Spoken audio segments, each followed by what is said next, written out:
Баршаңызға сәлем, сіздермен бірге Гүлназ. Бүгін сіздермен бірге осындай балықтан жасалатын котлет дайындаймыз. Ол үшін бізге осындай балық фаршы немесе балықты алсаңыздар да болады. Одан кейін бізге нан керек болады. Мен үйде желінбей қалған нандарды салдым. Сіздерде свежий болса, свежий салыңыздар. Қаттылау болса бола береді, себебі біз оны сүтке салып, жақсылап жібітіп алатын боламыз. Міне видеодағындай етіп, нанымыздың қатты жақтарын, яғни құрыштарын барлығын алып тастау керек.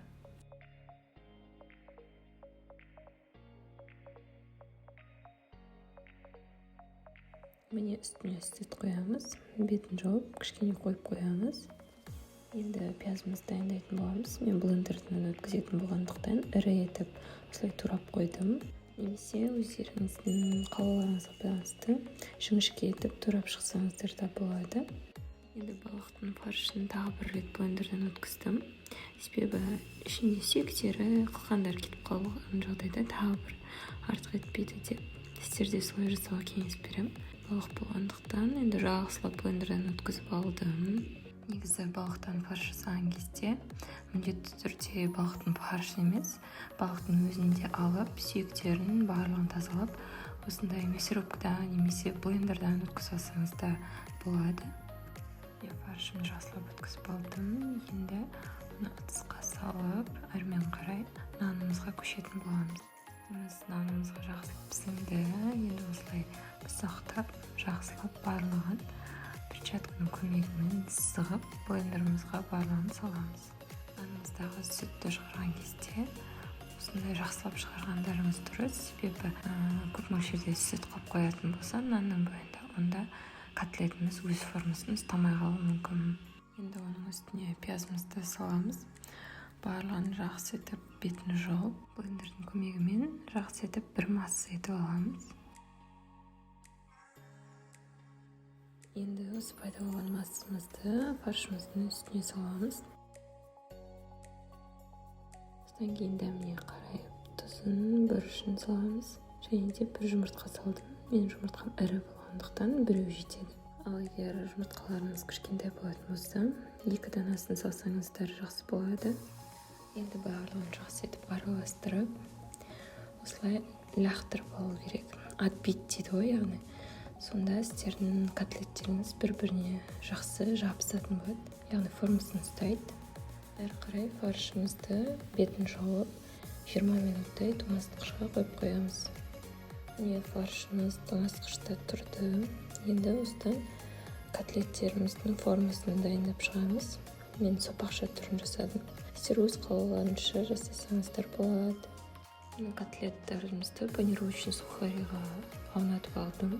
Ол болмаса, оның орнына ұнға да аунатуға болады. Одан кейін осы тақтайымыздың үстіне мен салфанчик төседім, немесе оның орнына пищевой пленка болса да болады. Міндетті түрде төсеңіздер, әйтпесе котлеттеріміз тақтайымызға жабысып қалуы мүмкін.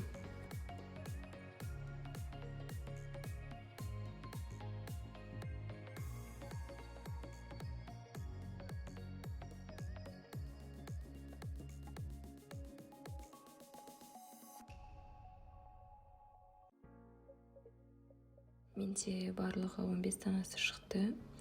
Мен жартысын пісіріп, жартысын келесіге мұздатқышқа салып қойдым. Енді әрмен қарай табамызды пешке қойып, астын жағып, үстіне сұйық майымызды қоямыз.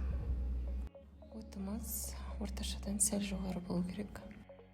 Міне майымыз қызыды. Енді жәйменде котлеттерімізді пісіріп аламыз.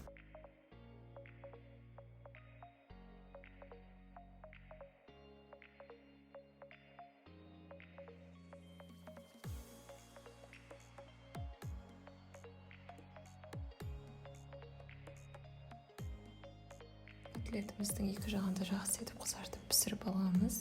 Одан кейін отымыздың астын орташадан сәл төмен қойып, бетін жауып, барлығын 7 минут пісіріп аламыз.